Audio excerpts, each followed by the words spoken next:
Good morning and welcome to the Mindful Messenger Show brought to you by the Liberty Beacon Media Project. My name is Amanda Johnson and today we are talking to Abby Walker about strapping on a pair of high heels and courage. Abby Lou Walker is the CEO of Vivian Lou Inc., a single product company with multi-million-dollar annual sales dedicated to helping women look and feel better in high heels. She started her company as a hobby business while being a full-time working mom. After picking up the phone and asking one simple question, this hobby made her feel alive again. She'd finally found something that had quieted her burning desire for something more, and a short 2 years later, she strapped on a pair of her favorite high heels and walked away from corporate America. Her mission as the CEO of Vivian Lou is to empower women to wear heels 4 times longer without pain so they can focus more on their dreams and less on their feet. She's written Strap on a Pair to inspire fellow middle-aged, middle management, middle-class moms to take the first step or the next step toward finding their something more. Welcome, Abby. Thank you. So excited to be here. Me too. We always have so much fun together. I know. I feel like I miss talking to you. I'm like, I should just write another book just so I get to talk to Amanda every day. It was so fun. What a crazy ride that was too. That was like, let's talk a little bit about that first because that'll lead us into telling your story. Sure. So we met, was it in January of last year? January of 2017, yes. Yeah. And then you came to a retreat, and it was the very first retreat that I had ever done 7 days. So it was in April of last year. So April 2017. Yeah. So for almost a decade, I've been running 3-day retreats with people to help them get structure, and then they wouldn't write. So last year I was like, let's see what happens if I get them into a room. Like maybe I can get them one solid chapter by the end of the week. It was awesome. I mean, those 7 days, literally, I wouldn't say life-changing. I would say like life-defining. Like there's just so much that happens in those 7 days that, and I had no idea. I mean, I was like, I'm telling my story. Of course it's going to be easy. And so I went into it like, I'm going to write this book. It's going to be done in 7 days. And little did I know, I thought of myself as a writer because I was a journalism major, but I was like, I wasn't ever writing a story like this, like I was writing papers or I was writing articles, but you kind of had to learn a different way to write, and you were just, it was fantastic. It was just, I loved it. Yeah, you loved it so much, you blew my freaking mind, because here I was hoping that everyone would get one chapter, and you walk away with an introduction in your first 5 chapters, and I'm just like, and then I get a phone call 2 days later when most people are like laying out flat on the ground, exhausted from 7 days, and you're like, I think I can write this in 30 days. Like, sure. And I did. So for me, I had to take off my high heels and put on my running shoes just to keep up with you. I love it. Well, that's so funny because I was hell-bent on finishing this book by my 40th birthday. And I did. I finished writing it on my 40th birthday, which was the end of May, or is the end of May. And so literally it was like a month that I wrote this book, and it was insane. Just the dedication. And like, I'd wake up inspired in the middle of the night. I'm like, I got to get this down. I gotta write this. But yeah, it was just a crazy journey and so much fun. It was so fun. It was such a really, it was one of the most fun rides I've ever taken. And part of it is because, first of all, your personality lands on the page so easily that I was laughing my butt off through the entire it was like, and you did such a good job with the writing, the way that you're writing it, that we would get into this like pattern, and I'd be like, oh, she's going to say this here really soon. Like, it was so easy, which is fantastic for readers, right? Because they kind of get where it's going and they can really enjoy the ride with you. So it was awesome. So how long were you thinking about writing a book before you actually decided to jump? Honestly, okay, so I really hadn't thought about it that much. So I met Ursula Mentjes, who happens to be my sales coach. I met her in 2015. And it was April 2016 that I had a one-on-one day with her. And this was before I started making money in my company. And I was really struggling with whether or not my company was going to take off. But I had all these crazy things happen leading up to that point. And she told me as I was leaving that room, she's like, just keep notes on your journey. Like, just keep notes. And at this point I was like, why would anyone want to read a story of a woman who is struggling, is in significant debt, trying to get this passion project off the ground? Like, why is this going to be a story someday? She's like, one day you are going to have a really powerful story to tell. And I was like, no way.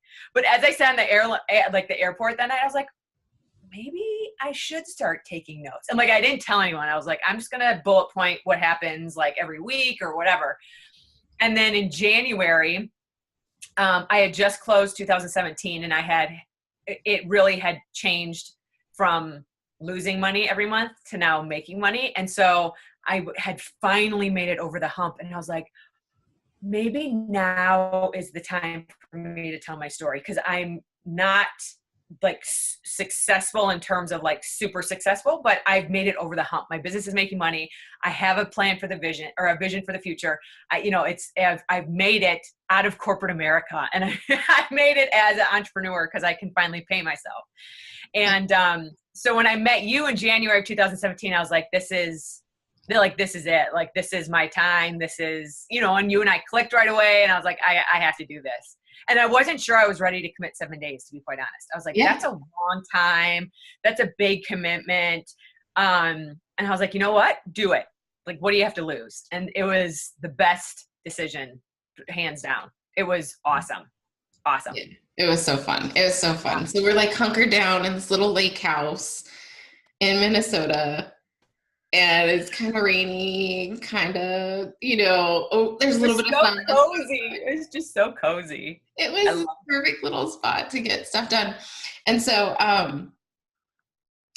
so you finished the book and you totally killed it. I mean, the book is so good. It's so good. Everyone that I recommend, because they have you on a bunch of my slides whenever I'm doing presentations. So I get these notes like, oh my God, I love Abby's book.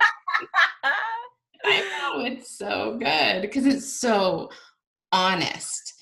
Yes. And you told the like really down and dirty story of what it looks like, not just to try to grow business, but to become the person that you can be to do that business. And yeah, I mean, I think one of the reasons why I was called to write this story was, you hear these entrepreneur stories and you're like, oh, they did this in this amount of time. And you really wonder, like, was it all easy breezy for these people? It just, oftentimes I feel like these entrepreneurial stories don't show the true, like, bad, ugly, hard, like, desperate days that everyone goes through as an entrepreneur, but they're not talked about a lot. Mm-hmm. And so I wanted to share my journey. And another reason why was, well, people saw the journey of Vivian Lou, my company, and were like, that is phenomenal. The greater story to me was my personal journey from like going from this like really insecure, unsure business person to trying like learning so much about myself and where my pitfalls were to be able to have the company that I have at the end of this book. Because I'm still going through a journey. I don't think my journey, both professionally and personally, will ever end. It's just kind of an ongoing evolution. Yeah. Yeah. So let's talk about that journey, because I want people to hear, what was it? What was it that compelled you to even start this company? So, so I had worked in corporate America in corporate marketing and internal communications for close to 2 decades. And I had 2 young kids. And everything on paper looked perfect. Like, 2 kids living in a suburb of Denver, had a good job, drank good wine, all this kind of stuff. But inside I had lost myself. Like I was going through the motions, but I had zero passion in life. Like I had lost everything and I didn't know who I was anymore. There was one thing that I knew, And that was that I loved high heels. Like I'd always loved high heels. I, just loved wearing heels every day. And so I started a blog in 2012 called Mama Shoes, and it had a whole whopping 36 followers, but I didn't care because it was me writing about things that I loved. Like it was high heels. So I took an hour every weekend to write to this blog, and I didn't post very frequently, but through that posting, I stumbled across products that were designed to alleviate pain and inflammation for women who wear high heels. And through that, I formulated my own foot spray. Didn't know anything about formulation, but I hired a naturopathic doctor and a clinical herbalist to formulate this foot spray. That fell apart because we could only manufacture it in small batches, not big batches. And at the time, I still worked full time. And my husband was like, "You're nuts. Like, you're nuts even to formulate this thing. Like, much less invest more time and money into something that you're not so sure is going to take off." And so I was heartbroken. I was like, this was my like dream to work with high heels and offer product for women who wear high heels. But I kept doing market research, and I stumbled across this forum where two women were talking about this insole called Insolia. And were saying how much it alleviated pain and whatnot. And so I was like, what is this? So I picked up the phone and called the chairman. Now, that is so unlike me. Like, I don't like talking on the phone. I don't like talking to people that I don't know very well. So, I mean, it was really an out of body experience for me to actually pick up the phone. And I just felt compelled to do so. And it was because of this like burning desire that I could not quiet inside. Turns out that they were looking to exit the direct to consumer market and offered me the opportunity to become the exclusive distributor of these amazing insoles in the United States and Canada, and now worldwide. So it's just awesome. Amazing. Yeah. And the one thing that I love about it is that you really showed all of the, like, it wasn't just, I created Vivian Lou and this is what happened. And even the highlight reel and also the hard stuff, but the horrible process of getting there. It's like heartbreak, win, heartbreak, win. And I feel like you just, particularly when you're starting out, if you have that passion and that drive, you just got to keep going and figuring out, because there will be so many roadblocks and things to knock you off your path and things to make you doubt yourself. And I mean, I thank goodness that the universe planted this burning desire inside of me to keep going, because logically, it would have been so easy for me to be like, nope, that's not my gig. I'm really good in corporate America. It pays well. It's predictable. It's a steady paycheck. It's very logical and makes sense for us as a family. But there was something I could not quiet inside of me that just made me keep pursuing this path. Yeah. And I think that's really, really important for our listeners too, is like, I don't know how many people I talk to who are like, I just can't find my thing. And every time I tell my own story and tell them to go read your book, because I mean, that's it, right? It's just following that impulse. I want to be a history teacher. Never mind, I don't want to be in that system. I want to be right. Like all these millions of things that I tried that I'd get so excited about and kind of almost lose myself in. Yeah. And then something would happen, just wipe the slate clean. And I'd be like, what the hell? What the hell is hard? But I also feel like that happens to guide you to the right place, because there were so many things that happened that were, again, on this like predetermined path of my career and how I was going to end my, working career and whatever in my mind I thought was the path for me. But I feel like you get knocked off that path on purpose so you can find like your true calling. And that didn't hit me until I was actually handed this opportunity to become the exclusive distributor of these products, because it was only then was I like, everything has happened for a reason. Everything. Like the good, the bad, the ugly, the hard, the exciting, all of that has led me to here. And I know this is where I'm supposed to be. Mm-hmm. So I feel like once you arrive, you're like, yes, it finally makes sense. Mm-hmm. But it takes longer And I still feel like I'm navigating it too. Like I've had a real, like I love what I do, obviously, and love my company, but I know this isn't the end for me. So like I keep listening and following those breadcrumbs. And I think that's another thing too, is two things. One, listen to those little whispers, like, cause you hear them, you know, and I think people are so good at tuning them out that they don't actually pursue those. Even if it's just doing a simple Google search every day, you know, like something pops into your head and you're like, that's weird. Maybe I should just Google it and see what results come up. And then following those breadcrumbs, like it may be so illogical and so crazy. And you're like, why am I doing this? But if you feel an impulse, like follow those, like don't brush them aside or ignore them. See where they take you. Yeah. And you brought something up too that I want to tackle, because I mean, I don't know if there's a woman who can read your book and not kind of fall in love with your husband because who he was for you in this process, right? Like, yes, he is like the archetype of the supportive man. And I think not everyone gets that, right?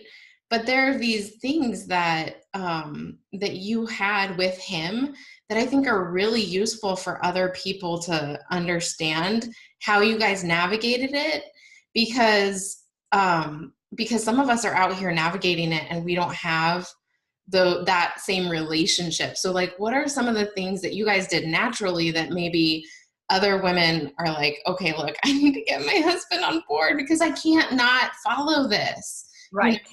You know? In all the years of helping mostly women through this process, I watched their husbands get really confused because their husbands were like so excited to see them happy again on purpose, you know, like a lot like they were when they found them, right? I mean, it's becoming themselves again. Yeah. But then there's also all this risk and things destabilize, and then it kind of causes them to have to shift too. And so they have this warring, like, I love you, I hate you, what are you doing? Yeah. So how did you do that? How'd you navigate that? Okay. So first of all, I just have to say it's thank goodness for Bill. I mean, cause this would not have happened. I honestly feel, I know this is going to sound really weird, but when I got married to Bill and when I had my first two kids, like I finally felt like myself. Like I didn't have to put on a pretense to be that. My husband has always known that I go off on these like little whims all the time. Like suddenly I'm into feng shui, or suddenly I'm into like all this kind of stuff. So he's used to me having these little blips of like inspiration. Like, where's this going to go? He's also extremely patient. Like just his personality in general is, I'm sure rolled his eyes almost every day at me, just like coming up with like ideas and wanting to do this. But I think he also saw that I was so desperate to find myself again that he was trying to be as supportive as possible. And I think he also knows that I don't take the answer no very well. If someone tells me no. So he's very careful, like not to say no. Like he's like, yes, but, you know, or then not giving an answer like yes or no. But he's, we did some things I think really well. He allowed me to pursue these little whims, like me volunteering for startups and me looking for new jobs and me doing this, with a baseline. Like, as long as you are contributing financially to our family, like we always looked at a financial, like, can you afford to take this different kind of job? Okay. Yes. All right. Then go do it. Can we afford you to give up an hour every weekend to write to your blog? Yeah, I can take the kids to the park. You know, so there was always a discussion about what would it take. So we knew going into it kind of what the commitment was going to be on both sides to get this done. There was one point when Vivian Lou had launched, before Vivian Lou actually launched, I think there's an important point there that I had already said yes to Insolia, the manufacturer of this insoles, that I was going to become the exclusive distributor. And then I didn't tell Bill. I asked Bill if I could do it. And he didn't say yes. he didn't say no, but him not saying no was definitely not a yes. So I needed him to be like, yes, you may do that. And so this is a big leap for us. And so we actually sat down and wrote a contract between the two of us. Like, this will not interfere with family life. You will keep your computer in the basement. You will only work on this when the kids are in bed. Like, a list of things. Yeah. And I think once you have clarity as to how much effort it's going to take on both sides, like I said, I think it makes the doing this kind of crazy whim a lot easier for both. Yeah. Yeah, because I had to do the same thing when I had to write my book in a few weeks. Yes. Because I was like, you know, cranking high volume through all the production pieces that we were doing and running at events. And I just had to look at my family and be like, I'm going to disappear for a few weeks. I want to do this, but I also don't want you to hate me or this book when it's done. So what does everyone need? And we worked it out, and it was the first time. And the cool thing too is, and I'm sure this happened for you as well, is like, when you have those conversations and you negotiate all of that, and it's like them helping you in a really clear, like they know exactly how to help you way. Yeah. When you get to that point where it's done, they get a level of ownership in that. Right? For sure. And like, even taking 7 days to write the start of this book, which was really the foundation for getting it done. Like, I asked for those 7 days for my birthday. Like, this is my birthday present. I want 7 days. And, you know, it was scheduling the kids and all that kind of stuff. And he was totally fine with it because he was gifting it to me, you know? And so I think when you, and I often say, Bill, and I asked Bill if I could do this. And I know people are like, well, did you have to ask his permission to do this stuff? And I'm like, it wasn't permission based. It was, are we in agreement that I can go take an hour or take 7 days or fly to New York to pitch the product? Or, you know, it was always a mutual decision to go do these things versus, hey, I'm going to go take 7 days. Okay. You know, it was more of an asking versus a telling. Yeah. And it just makes perfect sense. You know, there's all the stuff going on in the air about men and women and relationships and who has power dynamics and all that stuff. But really, like, you both are working at a life, and if, you know, two heads in the same direction is a lot easier than opposite ones. And it's usually not that hard to get on the same page as long as you're talking and telling the truth. And and I also look at it like, okay, he takes like a couple of weeks a year to go skiing, but he doesn't come to me and be like, hey, I'm going skiing these 7 days. Like, he's like, this is when I'm thinking, does this make sense? I'll fly out this day, you know? So it's almost the same, navigating the same thing. Like, I would be really opposed to him taking days off if he would come to me and be like, I need to do this. I don't care what your answer is. I need to find myself. I need to go skiing again, versus, hey, I'm thinking about taking 7 days. Here are the days that I'm thinking, is this going to work with this guy? You know, it's just a different approach, I think. Yeah. But it also is scary too, because sometimes people get into this rut or routine, and it's almost like, if it's not broken, don't fix it. But I also, like, I felt broken too. Like, I was broken in the system and I needed to find me again. And I think he was totally supportive of that, even though I think it is scary. And to be quite honest, I don't know if I would be supportive of him if he came to me asking the things that I asked him, which is awful, which is why I'm so thankful for him. So thankful. Yeah, it was an incredible journey to watch, you know, even on paper, just like, wow, because I think that's part, and the reason why I'm bringing it up is, like, when we want something more, and this stuff isn't exactly wrong or bad or broken, like, it all is really good. It's just not everything. It's not, it doesn't hold that extra thing that we need. And, like, sometimes the impulse is to, you know, cut and run, because and then the person's like, well, but I thought everything was good. Right. So I just think that whole approach to pursuing something more is so much better than what I witnessed over the years. You know, it's just like, you know, this is, I love you, it's all good. And also, there's this other thing and I need help figuring it out, Right. I And thought that was really beautiful. oh, well, thank you.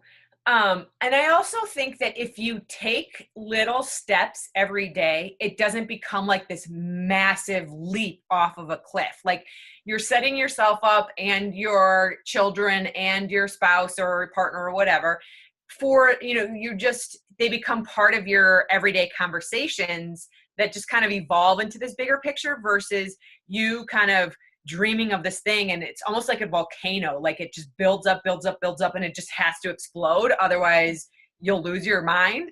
But if you like take little steps every day, I think you make much bigger incremental progress, and you bring the people who are in your life along with you.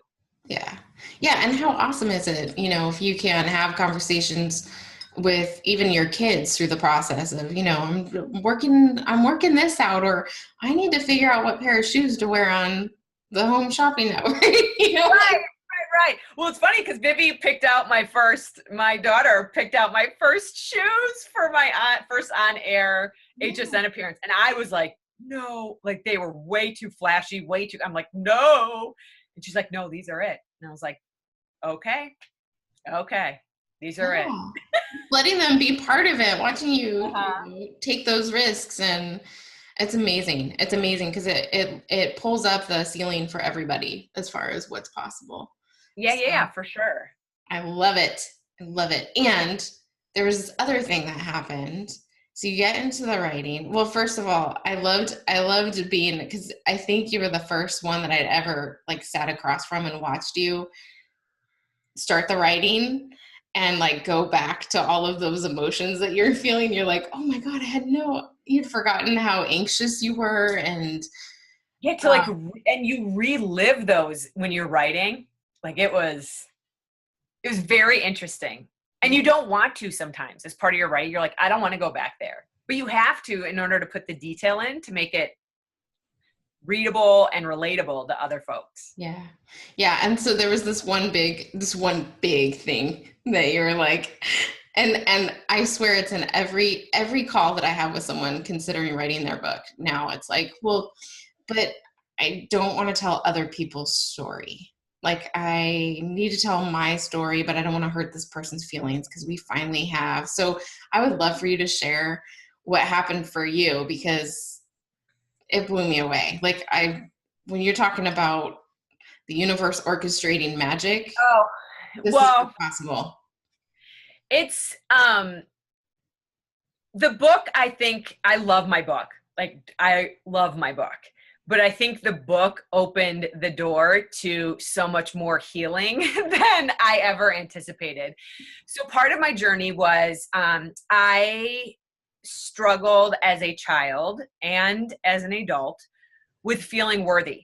And so I didn't feel worthy of my company. I didn't feel worthy of making money. I didn't feel worthy of being successful. And I was handcuffed by those beliefs. I mean, I could probably start crying now thinking about how crippling it was for me.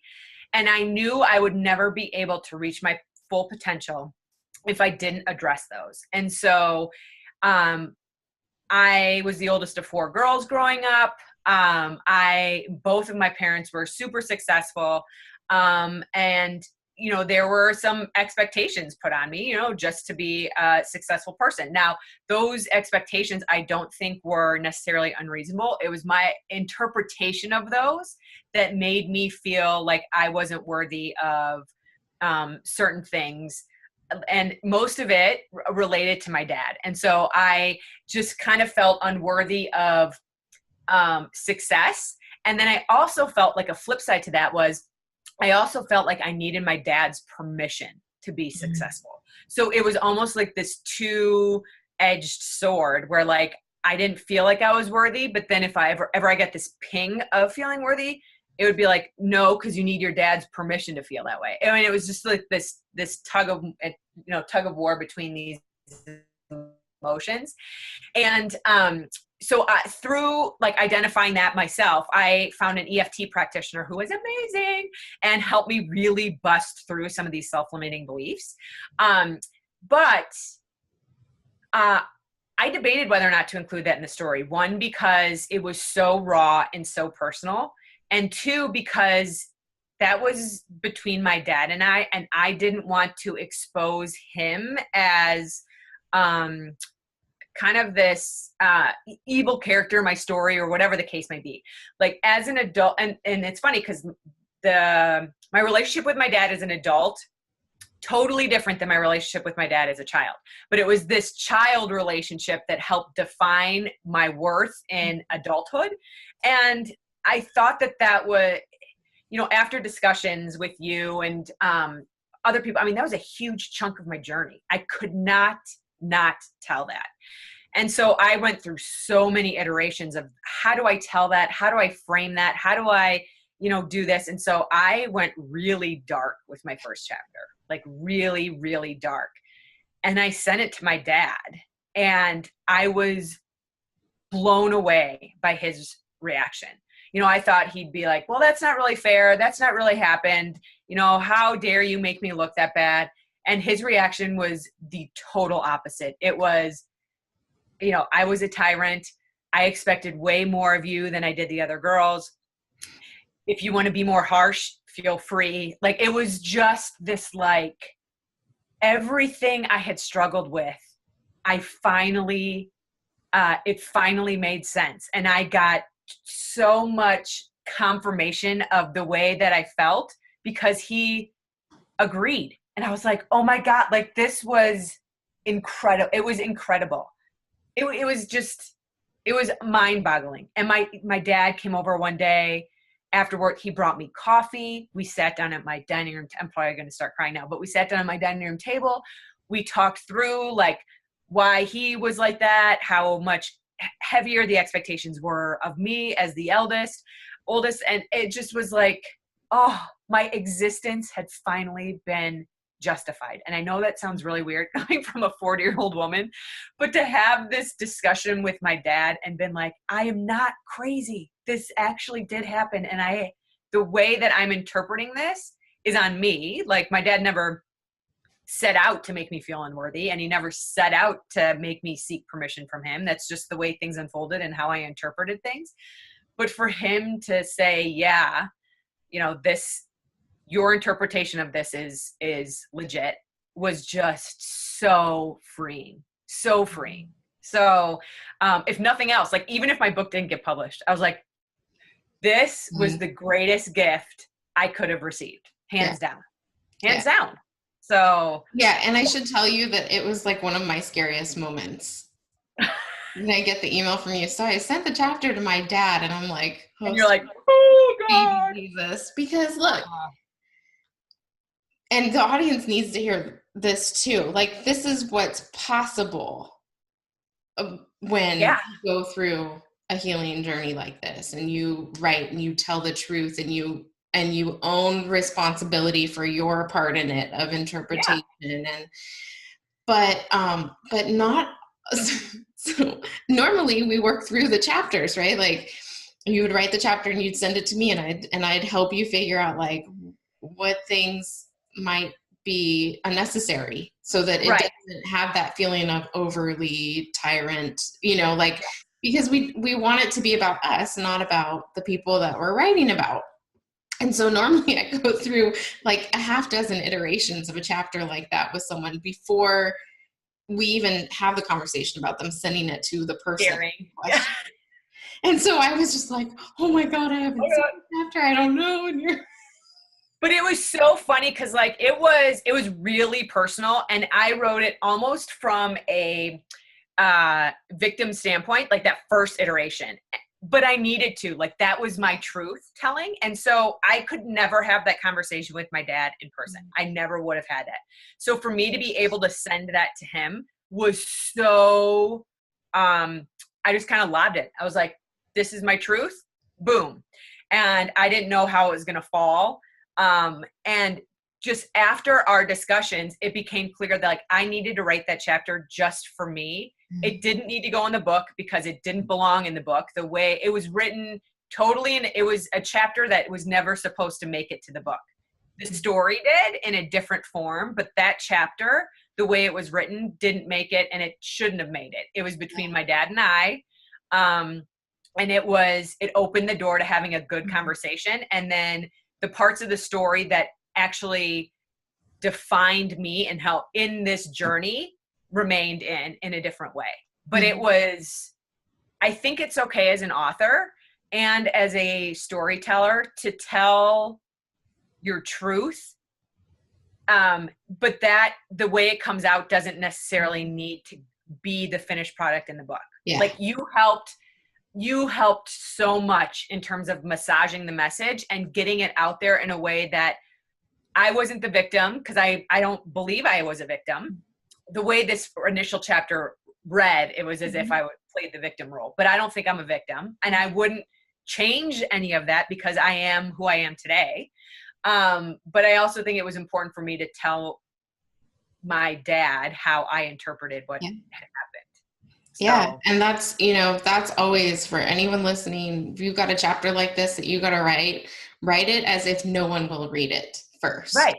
Because it has to be that it is part of your truth that in one part of yourself, you were a victim. Like that's why you ended up struggling when you started your business. So it's like giving that part a voice, and then it can come along with the rest of you that knows, okay, that's all over. And also when you write it like that, it allows you to see the characters differently. Like when you're that honest, you're like, wow, what must have he experienced that this is how he behaved towards me? Because now you're a parent, you kind of understand.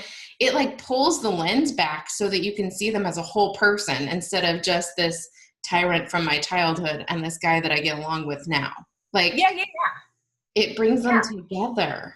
And honestly, when I was writing, I recalled memories that I had like pushed away. Like, nah, I don't want to deal with those. Nah, that's not really important. No. But when I sat down to write this chapter, I was like, oh, like the floodgates opened, and I like literally remember where I was sitting in the 4th grade when we had this conversation. You know, it was just so raw.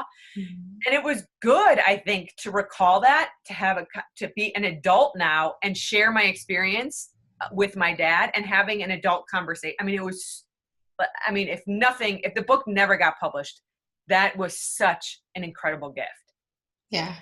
And I'm so incredibly proud of my dad for reacting the way he did. Like just that reaction alone was incredible. Yeah. Incredible. Yeah. And, you know, I mean, he must have done plenty of his own work and self-reflection to be able to get to that point. And you had a particular relationship with him at that point that allowed that space to be open for that to be okay. So, you know, all of these things are important to consider when we're talking about sharing that level of truth. And there is just all that processing. Like sometimes when you process through it, that then all of that energy comes out of the page, like in the iterations, right? It doesn't have to be just that energy there anymore. It's like all of the other stuff, like the gratitude for the support and all those other things. So it gets all mixed in as a whole instead of I'm either a victim or I'm, you know, fully responsible for everything. Like, no, there were 2 of us in this relationship. Right. Yeah.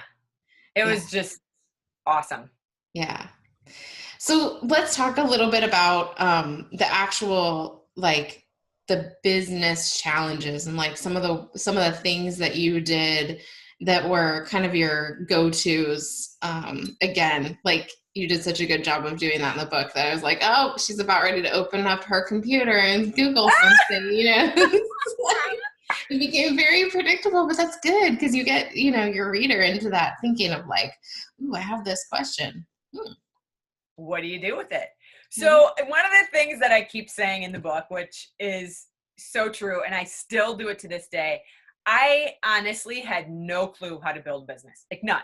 I was handed this amazing opportunity, but I was in corporate America corporate marketing. Like I had no idea how to set up an e-commerce store, how to do branding, how to do logos, how to do packaging, how to do fulfillment, how to do UPC codes, like all of this stuff that goes along with starting this business. And I didn't have a lot of cash at the time because Bill only gave me $7,500 to start the business. And I needed to spend that on inventory and warehousing and all that kind of stuff. So what I say is the best business tool out there is Google. Just open up your computer and Google. If you have a question, Google it. If you have no idea how to put specific code on your website, Google it. If you don't know how to write a purchase order, Google it. Like Google is hands down the best business tool out there, for sure. For sure. It's awesome. Yeah. Yeah, it was funny. Every time you got stuck, it was like, oh, here she goes. She's going the almighty Google. So I opened up my computer and Googled it. Yeah. So yeah, Google, trusty Google. And what were some of the other things that you feel like were consistent along your journey that really helped you to be that successful in that short amount of time? Yeah, so a lot of it had to do, honestly, with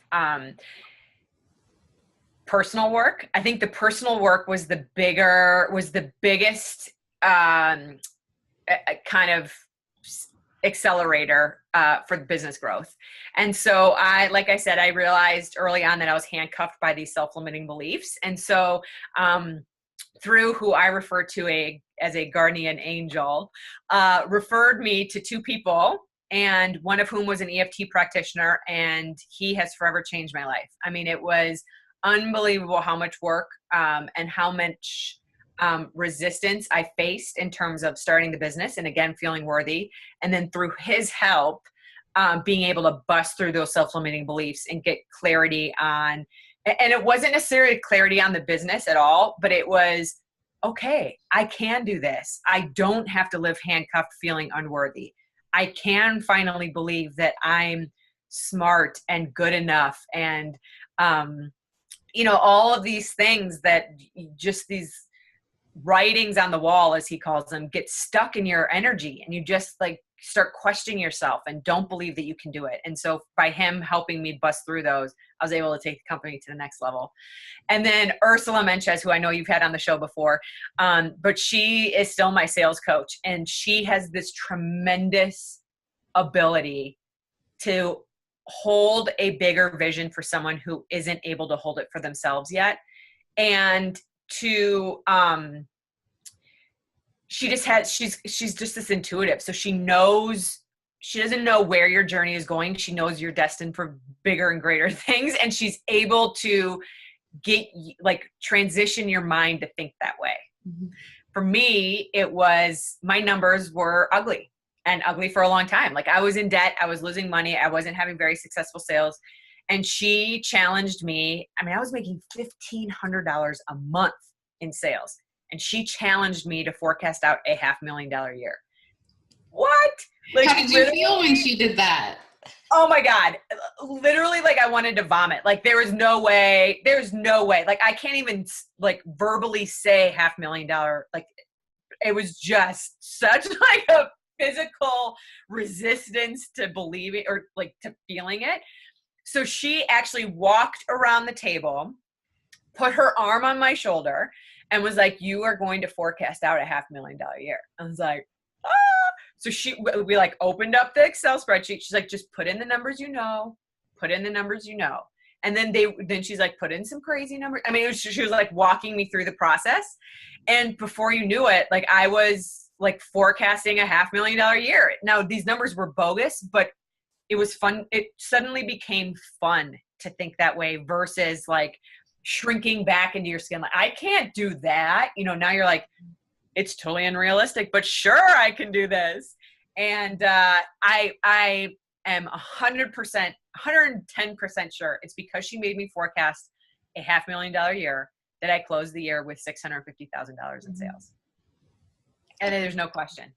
Yeah. So. Yeah. And then there was also that piece, I remember reading about that part too, of like how, because she's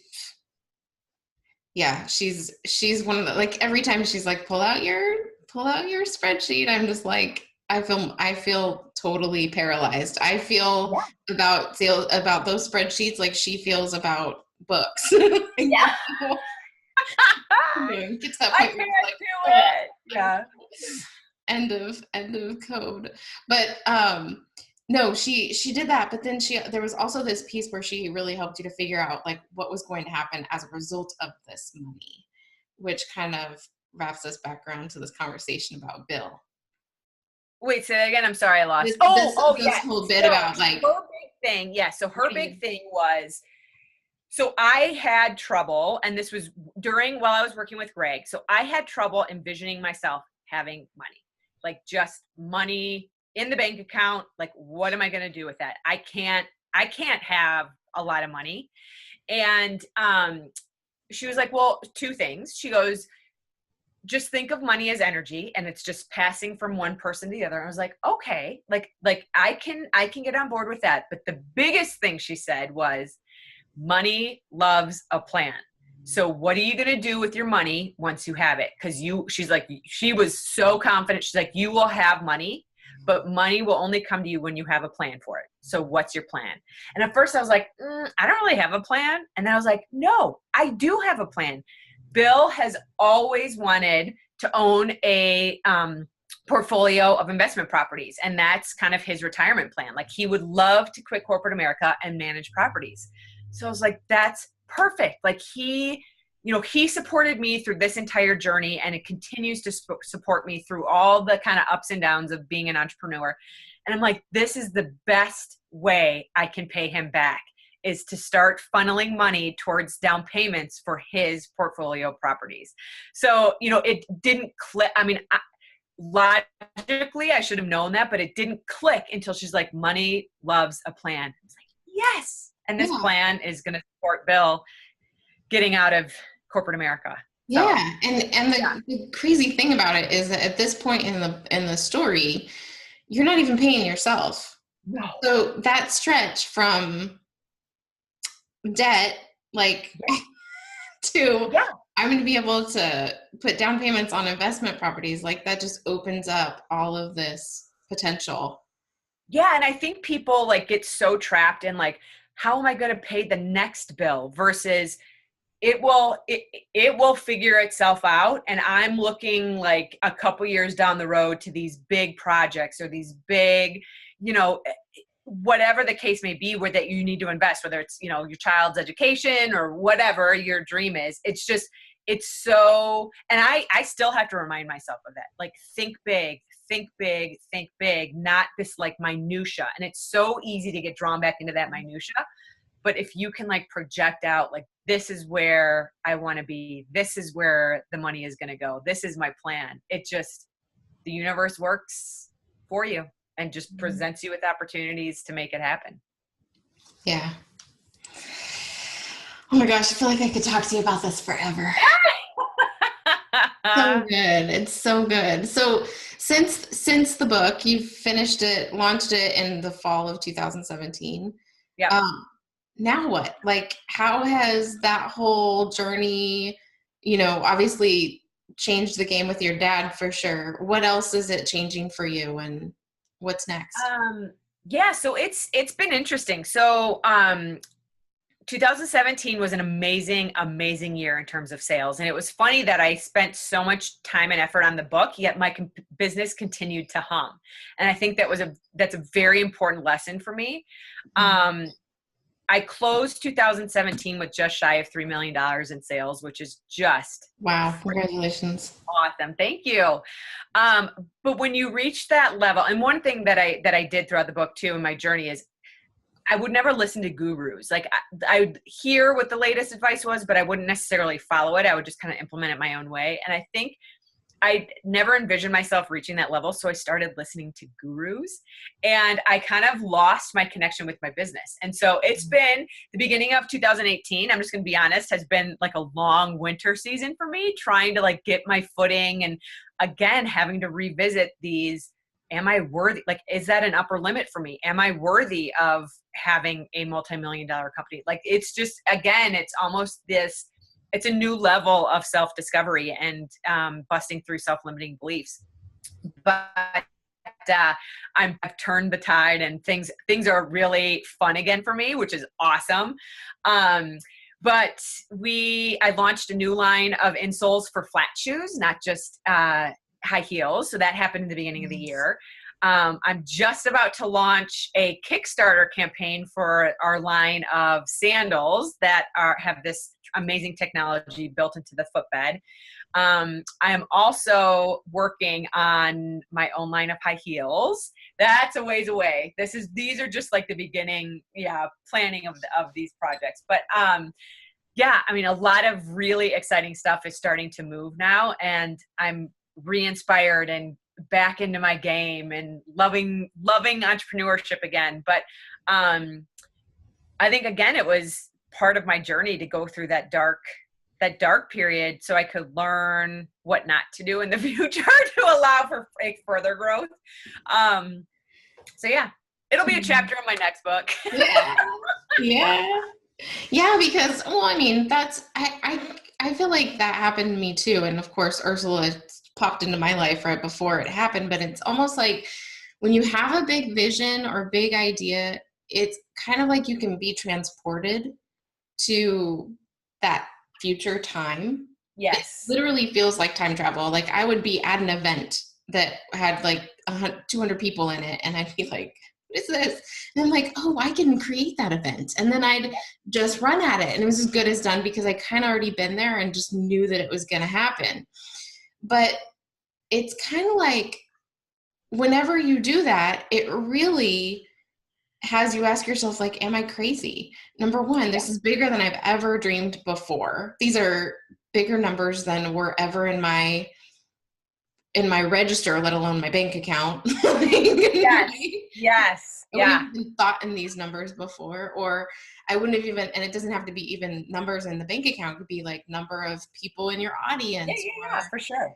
People reading your book. And so all of that is just, to me, it's just like pushing against what your current limit is, what those current beliefs are. So I don't see it ever stopping, Abby. I think we're stuck in this, and stuck in a great way because it's a growth trajectory, right? But just always realizing, like, when you decide to expand your business and go from nothing to 500,000 and then 500,000 to 3, like you're rattling the cage on swing ponies. Right. And rattling it from like a business perspective and a personal perspective. And I think the personal, like to your point, is what kind of like trips people up. And I knew I was sitting in this like really dark space and not getting in, like sales were down. I wasn't energized. I just wasn't in the flow. And I'm like, I know I'm here. Like I know I'm here for a reason. I just have to figure it out. So I wasn't pushing it. I wasn't getting down on myself. I wasn't getting down on the company. It was just, I need to figure this out so I can move to the next level. So, yeah. It's important for people to know that at every single stage, people go through this, no matter how many people they're reaching, how many dollars are in the bank account. Like, it's just what happens. We have to create that go into the unknown. It's the unknown. Yeah. But it's still, I mean, it's exciting. It's still exciting. And I feel like that's where the best things happen, are like just outside your comfort zone. So I'm like, yes, I'm really nervous and really excited about these like 2 new brands, particularly this Kickstarter campaign, which is something that I never thought I would ever do. And I'm really scared, but I'm like, this is where things happen. Like whether you fail or whether you succeed, something will come of this jumping, because I consider this like jumping off a cliff. I don't know what the hell I'm doing. So something will come of this. Even if the project fails, even if it doesn't get funded, something will come of this to help me on to the next thing. So yeah. I love it. I love it, love it, love it. So for you, what are your ways of staying grounded, staying mindful when you're like in that super amazing magic? Because that can be very ungrounding. It is, but that's where I love that feeling where Me it's too. crazy. I love that. But this gold frame behind me, it's kind of gaudy, and I'm not a fan of the picture, but it reminds me that, and I had this before I actually started making money. It was in my sister's house, and she didn't like it, her new house. And so she's like, do you want this thing? I was like, yes, because this makes me feel like a CEO. Like, I wasn't making money, but I'm like, a gold ornate frame for some reason just makes me feel like a CEO. So just coming back to this, and it was funny, when I was going through this, I haven't been sitting in my office for the last couple of months because I felt disconnected from my business, and I didn't want to be here. It didn't feel like me. I couldn't get a sense of where I was supposed to be in this room. And I'm so excited because I'm like, the last 2 weeks, I'm back in my office. Like, I can't wait to get back into this space. But I also think, like, I kept up with my EFT. I just think you just have to find the thing that works for you, and whether it's yoga or meditating or whatever. And even if you're stuck in this, like, not moving forward, stagnant energy, just keep going, because you'll bust through it eventually and come back to where you're supposed to be. Mm-hmm. So yeah, awesome. Oh man, I can't wait for the next interview. But me either. So I have my rapid fire questions that I love to ask everyone, because they're always such good resources for our listeners. So what was the first book or message that changed your life? Charlotte's Web. I still love that book. And I think, it's the messages of compassion and all of this kind of stuff, but it just, I don't know, it just touches my soul for some reason. I love that book. And also magic. It's so magical. That makes perfect sense with your journey. Yeah. Yep. So, how about your favorite book? Big Magic. So by Elizabeth Gilbert. And I see it behind you, actually. Uh-huh. I read that at a very pivotal point in my journey. And it was when I was still working in corporate America, but I had such a desire to get Vivian Lou off the ground, but it wasn't making any money. And she talks about this concept about your shit sandwich, and you just have to eat your shit sandwich so you don't put pressure on your art. And so she talked about it as her art, but when she says art, to me, it was my passion of becoming an entrepreneur, getting this project or this product off the ground. And it just resonated so deeply with me that I love it. And I still read it occasionally. It's just such a good book. It is. And that shit sandwich thing is for real. And that was a really big, that piece of, like, not putting the pressure. I love how she talked about that, because I feel like a lot of us do that, and we get it to the point where it's like we can paralyze this beautiful thing that we're trying to create, because we put all this pressure on it to provide everything that we want. A place for meaning, a place for community, a place for finances. Like, and it's like, dude, I haven't even started. Yeah. Well, that's what happened to me earlier this year. I had reached a certain point, and I was like, all right, then I started putting pressure on the company. Like, sales aren't as good as last year's January, or whatever the case may be. And it just all of a sudden became less of a passion and more of like a job. And that's not why I started this. That's not why Vivian Lou exists. And so I just think there are a lot of good reminders in there. And I love her take on fear. Like, fear will always be there, and fear can come along. Fear is just not sitting in the front seat. He's sitting in the back seat. Just love that. Love it. Amazing. So who's your favorite messenger? I would say Sarah Blakely. And the reason why is she's the CEO of Spanx, founder of Spanx. And Spanx to me is like, as a female entrepreneur, that's like the epitome of, entrepreneurship and success and all that kind of stuff. But one of the things that I love now that she's on social media, is her story and her messages are so real. Like, from behind the scenes of the company to being a mom of 4 kids to, one of my favorite posts of hers on Instagram was she wrote with a lipstick liner, the conference call number on her leg, because she had no idea, nowhere else to write. I'm like, that is so every woman. Like, and she is a billionaire, and she's Right. still writing like conference numbers on her leg with lip liner. Like I love it. I love it. Yeah, So, that's awesome. I love I it. know. So how can people get in touch with you and get some of these amazing insoles in your book and all that stuff? Like, Yeah. how do they So the book is on Amazon. And it's called Strap On a Pair, and it's on Amazon. You can find the insoles at Vivian Lou, and if you want to try either our insoles for flat shoes or high heels, you can get 20% off with coupon code MINDFUL. And then if you want to read more about kind of my journey behind the scenes of the book and get a photo journey of the book, you can find that at abbylouwalker.com. Yeah. And oh my God, that was one of the coolest parts of your book. I've never seen anyone do that before. Do it as a digital thing. Like a lot of people will include those inserts with all the pictures from their journey, and you have icons or like, go check this out on the website. And exactly. So fun. Yeah. So fun. Abby, thank you so much for being here and sharing your story and telling the truth about what it's like to write a book in 30 days and do that amount of work, healing in the process. It was an amazing journey to run with you. Can't wait to do it again. And oh, well, thank you. It was an honor to have you on my team and still on my team, and I can't wait to do it again. Yeah, it'll be great. Thank you, listeners, for joining us. I'd love to hear from you. Like, what are you taking away from this? Were you taking notes? Do you have to listen to it back and take more notes? It's so good. And I also want to thank our sponsor, sitechisel.com. Remember, they're offering a 10% discount to all my listeners with the code MINDFUL10. So take advantage of that if you need some visual support, visual branding support. So that's it for today. Thanks.